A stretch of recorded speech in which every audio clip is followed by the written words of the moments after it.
surprised, but at the same time learned something super fun.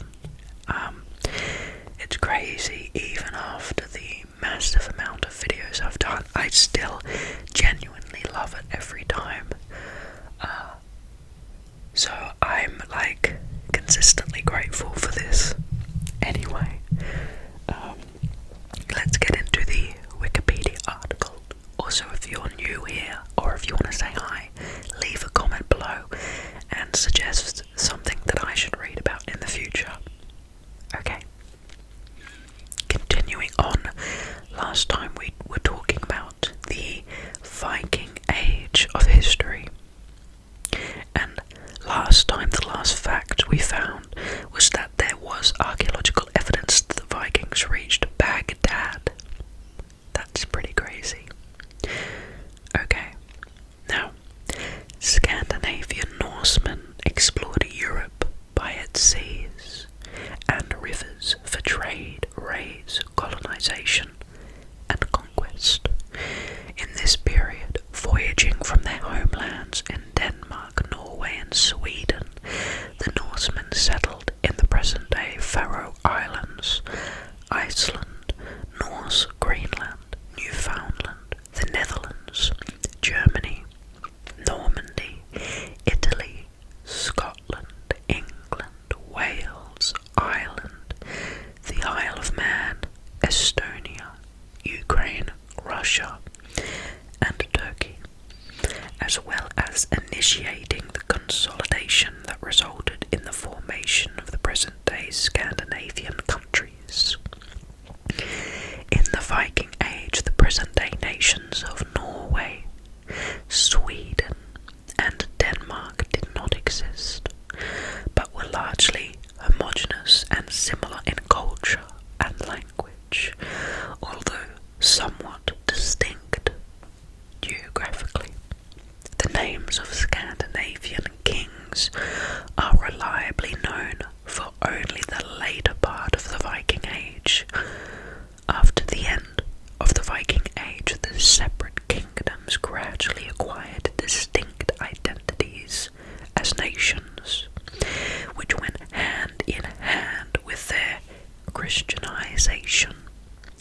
Thus, the end of the Viking Age for the Scandinavians also marks the start of their relatively brief Middle Ages.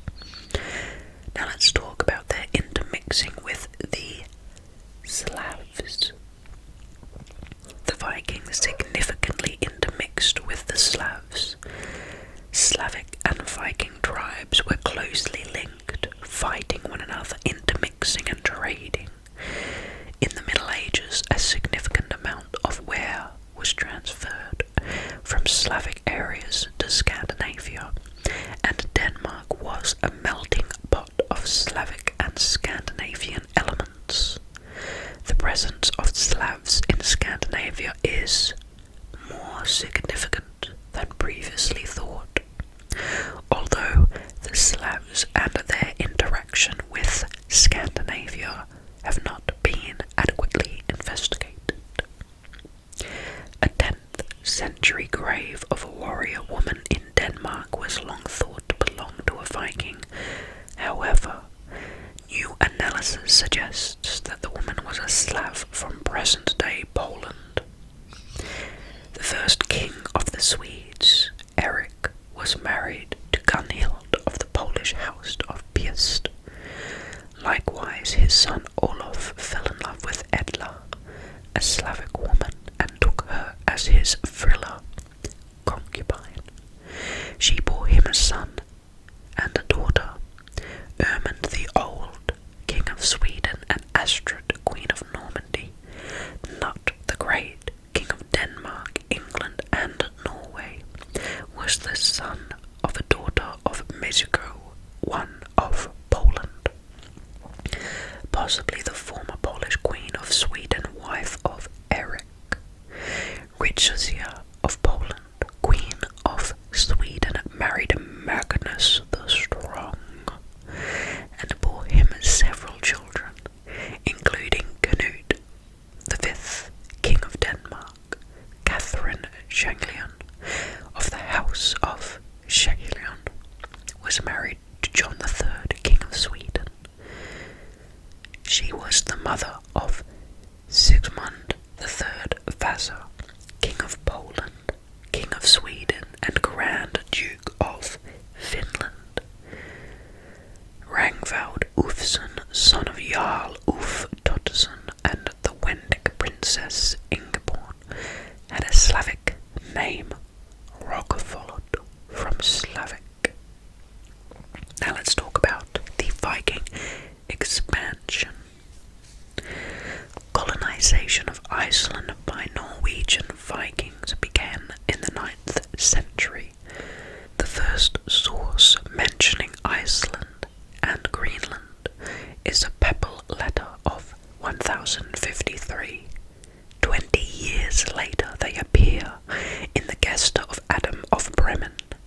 it was not until after 1130, when the islands had become Christianized, that accounts of the history of the islands were written from the point of view of the inhabitants in sagas and chronicles. The Vikings explored the northern islands and coasts of the North Atlantic, ventured south to North Africa, east to Kiev and Rus, now Ukraine and Belarus, Constantinople, and the Middle East. What a wide range of exploration they had. They raided and pillaged, traded, acted as mercenaries, and settled colonies over a wide area. Early Vikings probably returned home after their raids. Later in their history, they began to settle in other lands. Vikings under Leif Erikson, heir to Eric the Red, reached North America and set up short-lived settlements in present-day Lance or Meadows, Newfoundland, Canada. This expansion occurred during the medieval warm period. Viking expansion into continental Europe was limited. Their realm was bordered by powerful tribes to the south. Early on, it was the Saxons who occupied Old Saxony, located in what is now northern Germany.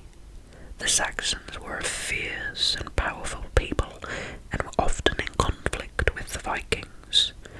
To counter the Saxon aggression and solidify their own presence, the Danes constructed the huge defence fortification of Danevirk in and around Edgeby. The Vikings witnessed the violent subduing of the Saxons by Charlemagne in the 30-year Saxon War of 1772 and 1804. The Saxons' defeat resulted in their forced Christianing and the absorption of Old Saxony into the Caligularan Empire. Terrifying. Fear of the Franks led the Vikings to further expand Danevirk, and the defence constructions remained in use throughout the Viking Age and even up till 1864. The south coast of the Baltic Sea was ruled by the Obotrites, a federation of Slavic tribes loyal to the Caligulans and later the Frankish Empire.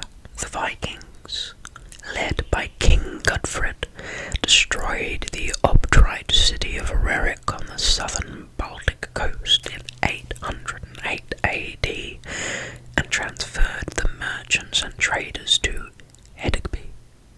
This secured Viking supremacy in the Baltic Sea, which continued throughout the Viking Age. Because of the expansion of Vikings across Europe, a comparison of DNA and archaeology undertaken by scientists at the University of Cambridge and University of Copenhagen suggested that the term Viking may have evolved to become a job description, not a matter of hereditary, at least in some Viking bands. Now let's talk about the motives of Vikings. The motives driving the Viking expansion are a topic of much debate in Nordic history. Researchers have suggested that Vikings may have originally started sailing and raiding due to a need to seek out women from foreign lands. The concept was expressed in the 11th century by historian Judo of St. Quentin in his semi-imaginary history of the Normans. Rich and powerful Viking men tend to have many wives and concubines. These polygynous relationships may have led to a shortage of eligible women for the average Viking male. Due to this, the average Viking man could have been forced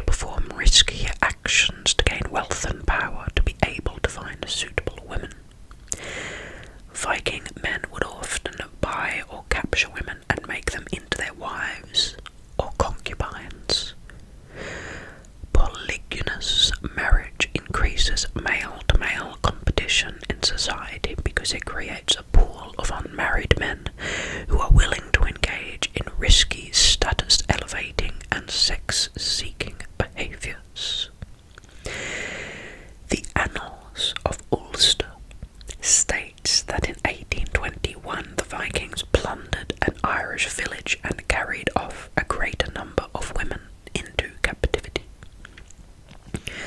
One common theory posits that Charlemagne used force and terror to Christianize all pagans, leading to baptism, conversion, or execution, and as a result, Vikings and other pagans resisted and wanted revenge. Professor Rudolf Simek states that it is no coincidence that in the early Viking activity occurred during the reign of Charlemagne. The ascendance of Christianity in Scandinavia led to serious conflict, dividing Norway for almost a century. However, this time period did not commence until the 10th century. Norway was never subject to aggression by Charlemagne, and the period of strife was due to successive Norwegian kings embracing Christianity and encountering it overseas. Another explanation is that the Vikings exploited a moment of weakness in the surrounding regions. Contrary to Simek's assertion, Viking raids occurred sporadically long before the reign of Charlemagne, but exploded in frequency and size after his death, when his empire fragmented into multiple, much weaker entities. England suffered from internal divisions and was relatively easy prey given the proximity of many towns to the sea or to navigable rivers. Lack of organised naval opposition throughout Western Europe allowed Viking ships to travel freely, raiding or trading as opportunity permitted. The decline in the profitability of old trade routes could have also played a role. Trade between Western Europe and the rest of Eurasia suffered a severe blow when the Western Roman Empire fell in the 5th century. The expansion of Islam in the 7th century had also affected trade with Western Europe. Raids in Europe, including raids and settlements from Scandinavia, were not unprecedented and had occurred long before the Vikings arrived. The Jutes invaded the British Isles 3 centuries earlier, pouring out from Shetland during the Age of Migrations before the Danes settled there. The Saxons and the Angles did the same, embarking from mainland Europe. The Viking raids were, however, the first to be documented in writing by eyewitnesses, and they were much larger in scale and frequency than in previous times. Vikings themselves were expanding. Although their motives are unclear, historians believe that scarce resources or a lack of mating opportunities were a factor. The highway of slaves was a term for a route that the Vikings found to have a direct pathway from Scandinavia to Constantinople and Baghdad while travelling on the Baltic Sea. With the advancements of their ships during the 9th century, the Vikings were able to sail to Caven Routes and some northern parts of Europe. Now to Jomsborg. Jomsborg was a semi-legendary Viking stronghold at the southern coast of the Baltic Sea, medieval Wendland and modern Pomerania, that exist between the 1960s and 1043. Its inhabitants were known as Jomsvikings. Jomsburg's exact location or its existence has not yet been established, though it is often maintained that Jomsburg was somewhere on the islands of the Oder estuary. Now to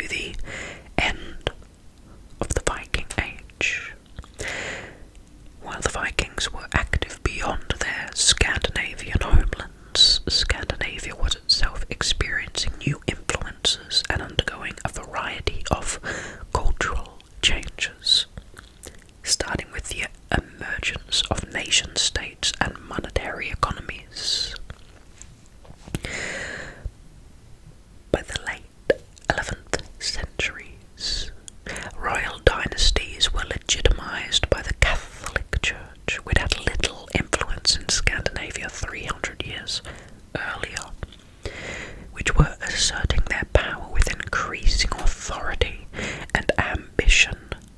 With the three kingdoms, Denmark, Norway and Sweden, taking shape, towns appeared that functioned as secular and ecclesiastical administrative centres and market sites, and monetary economies began to emerge based on English and German models. By this time, the influx of Islamic silver from the East had been absent for more than a century, and the flow of English silver had come to an end in the mid-11th century. Now talking about their assimilation into Christendom.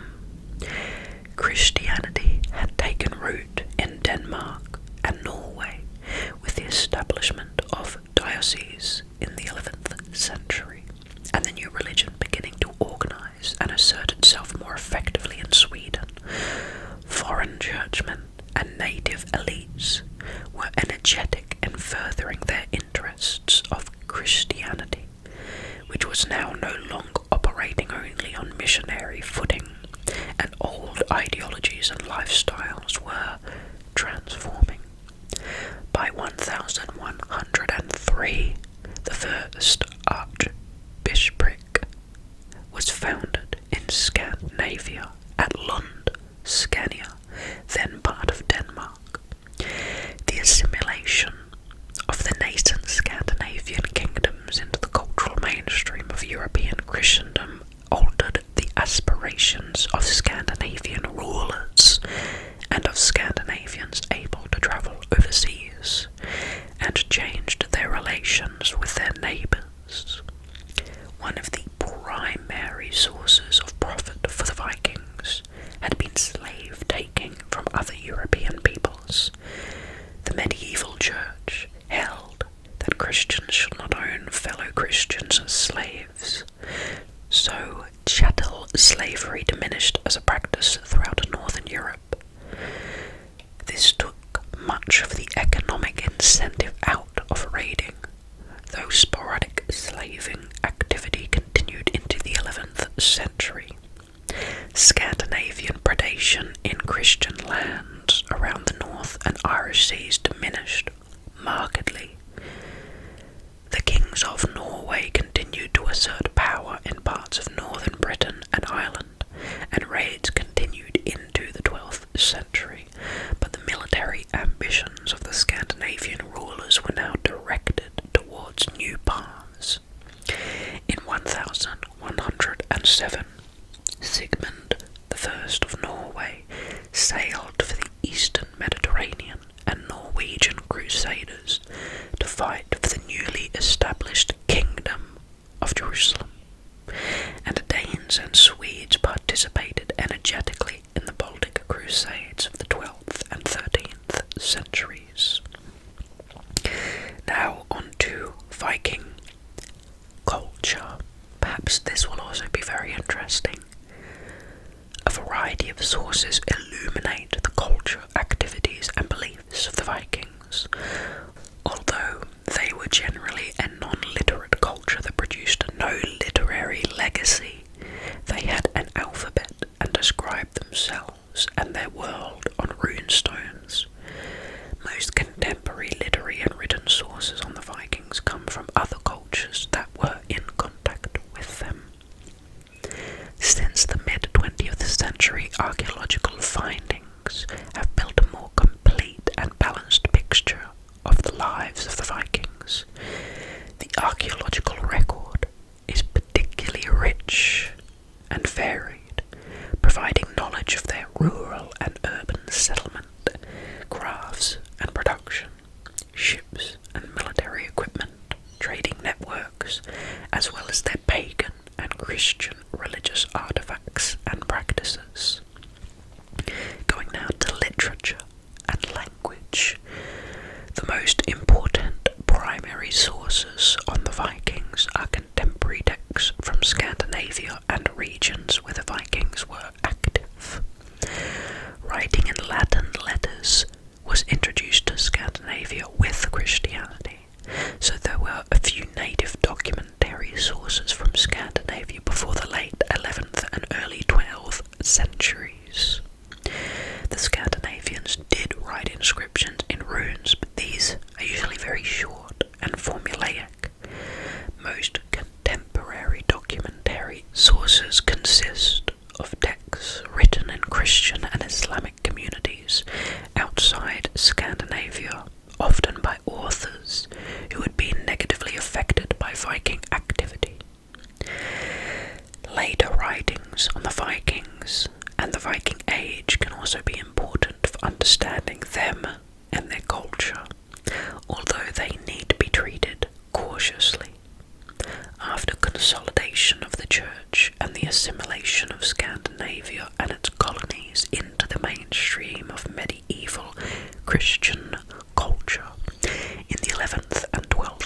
centuries, native written sources began to appear in Latin and Old Norse. In the Viking colony of Iceland, an extraordinary vernacular literature blossomed in the 12th through 14th centuries, and many traditions connected with the Viking Age were written down for the first time in the Icelandic sagas. A literal interpretation of these medieval prose narratives about the Vikings and the Scandinavian past is doubtful, but many specific elements remain worthy of consideration, such as the grade of skaldic poetry attributed to court poets of the 10th and 11th centuries, the exposed family trees, the self-images, the ethical values that are contained in these literary writings. Indirectly, the Vikings have also left a window open onto their language, culture, and activities through many Old Norse places, names, and words found in their former sphere of influence.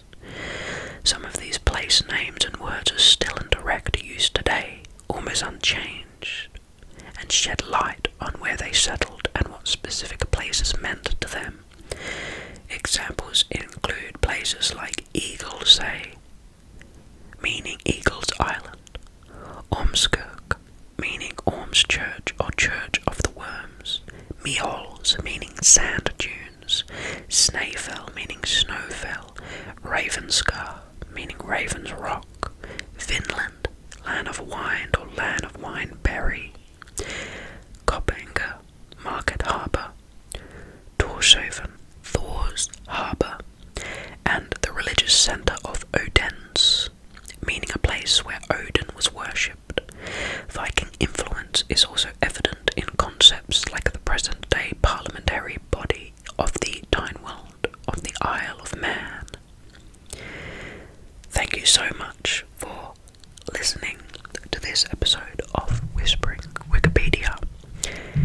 If you liked it, feel free to like it or say that you liked it in the comments below. I'm in a very peaceful mood now and a bit tired. And I